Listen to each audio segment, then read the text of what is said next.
Well, I'm in the process of replacing this power steering pressure line, and I'll tell you, man, it's kind of a pain in the ass. This is an 87 F150, and what you have to do in order to get down here and put that, undo that, you're going to need to take this, I took the box out here, the airflow box here. You're going to have to move this, because that's in the way. This thing, you're going to have to deal with that.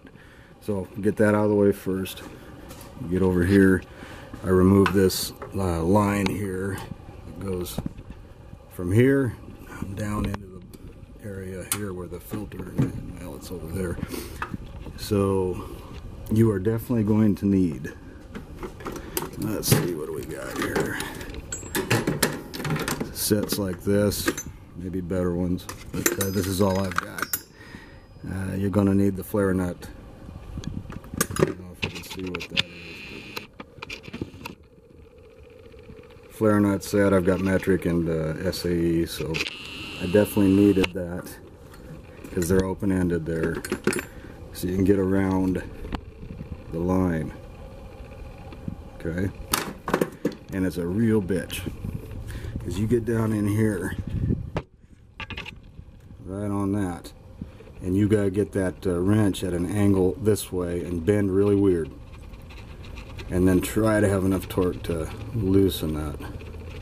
And it's just enough, because there's no way to put it any other angle, because everything else is in the damn way. So it wasn't a massive pain, but it was more of a pain than I wanted it. But I knew, you know, every time you get into these things, you're going to run into something like that. So anyway, all I have to do now is install the new one, and that's what we got right here. And I put some O-rings. The kit didn't come with enough O-rings, so you can see the black on the far right. That one I decided to add. And then the other one, the little one, that one came with the kit. And then I added the little one on this side, and then I also put one up on the end of the nut there. And that's just a double hopeful measure. I don't know if it's necessary or not, but it seems logical to me, so that's what I'm doing.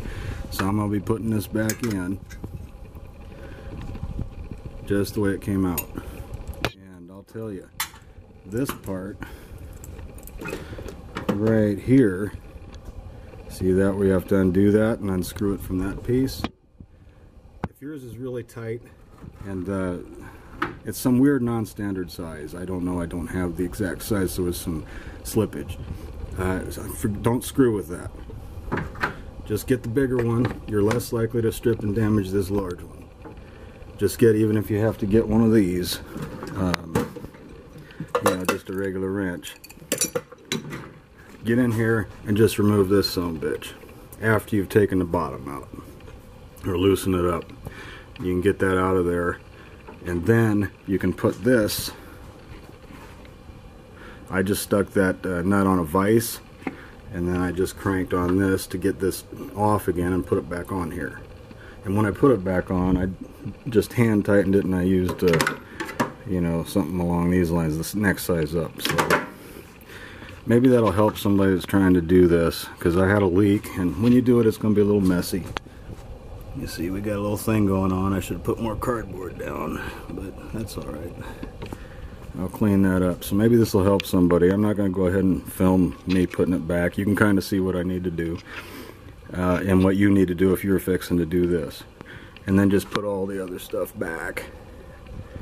And remember where all the nuts and bolts and everything went, of course. Thanks for watching, and again, I hope that this helps somebody out. Take care.